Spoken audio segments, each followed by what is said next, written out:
ભરૂચના નર્મદા મૈયા બ્રિજ પરથી 15 દિવસમાં ત્રીજો આપઘાતનો પ્રયાસ, સ્થાનિકોએ જીવ બચાવ્યો। ભરૂચ અને અંકલેશ્વરને જોડતા નર્મદા મૈયા બ્રિજ પરથી છેલ્લા 15 દિવસમાં ત્રીજા આપઘાતના પ્રયાસનો બનાવ સામે આવ્યો છે।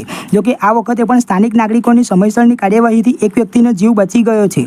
અંકલેશ્વરના નવી દેવી ગામના એક રહેવાસીએ ગત મોડી રાત્રે નર્મદા મૈયા બ્રિજ પરથી નદીમાં કૂદીને આપઘાતનો પ્રયાસ કર્યો હતો। આ ઘટનાની જાણ થતાં જ આસપાસના કુકરવાડા ગામના સ્થાનિક નાગરિકો અને સામાજિક કાર્યકર ધર્મેશ સોલંકીની ટીમ તાત્કાલિક ઘટના સ્થળે પહોંચી હતી। તેમણે નદીમાં કૂદી પડેલા વ્યક્તિને સુરક્ષિત રીતે બહાર કાઢ્યો હતો અને ત્યારબાદ તેના પરિવારજનોને જાણ કરી હતી, જેઓ તેને સારવાર માટે લઈ ગયા હતા। આ ઘટનાએ ફરી એકવાર બ્રિજની સુરક્ષા વ્યવસ્થા પર ગંભીર સવાલો ઊભા કર્યા છે। સ્થાનિક લોકો અને સામાજિક સંગઠનો દ્વારા લાંબા સમયથી બ્રિજની બંને બાજુએ સુરક્ષા નેટ લગાવવાની માંગણી કરવામાં આવી રહી છે। જોકે માર્ગ અને મકાન વિભાગ દ્વારા આ ગંભીર મુદ્દે કોઈ નક્કર કાર્યવાહી કરવામાં આવી નથી। સ્થાનિકોનું કહેવું છે કે જો વહેલી તકે પગલાં લેવામાં નહીં આવે તો ભવિષ્યમાં આવા બનાવો વધી શકે છે। આવા દુર્ભાગ્યપૂર્ણ બનાવોને બનતા અટકાવવા માટે બ્રિજ પર તાત્કાલિક સુરક્ષા નેટ લગાવવામાં આવે તે અત્યંત જરૂરી છે। નામ પટેલ ભૂમિક કમલેશભાઈ, હું કુકરવાડા ગામનો રહેવાસી છું।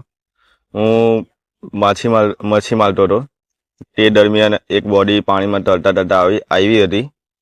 બ્રિજ પરથી કૂદ્યા હતા એ ભાઈ, તો માછી મારતા માટે એ ભાઈ બૂમ પાડે કે બચાવ કરીને, તો હું માછીમાર દરમિયાન એ ભાઈ પાસે ગયો, એ ભાઈને હું બચાવ કર્યો। એ ભાઈને બચાવીને હું સીધો કિનારા પર લાવ્યો નાવડી। ત્યાર પછી મેં ધર્મેશ કાકાને ફોન કર્યો, ધર્મેશભાઈ સોલંકીને। એ દરમિયાન એ ભાઈને ફોન કરતા એ ભાઈ અહીંયા ગાડી તાત્કાલિક હાજર થઈ ગયા હતા। એ દરમિયાન ત્યાર પછી ધર્મેશભાઈએ એમના ઘરવાસીઓને ફોન કરી તો બધાને બોલાવ્યા છે। એ લોકો આવે છે, બોડી એકદમ કમ્પ્લીટ છે એમની।